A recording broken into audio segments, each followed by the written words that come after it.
What is the biggest difference between high-end inks and conventional inks? Many people think it's the formulation, but the real difference lies in the dispersion process. With the same raw materials and the same formulation, different dispersion quality can lead to completely different product performance.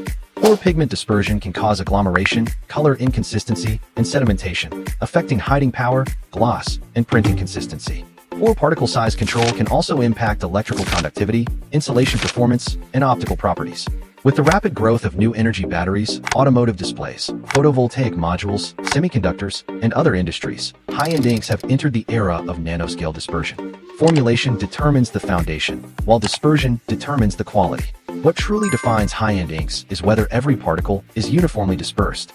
Boyee provides one-stop solutions covering dispersion, nano-grinding, emulsification, inline mixing, and complete production line delivery, helping customers achieve more stable and higher quality ink production.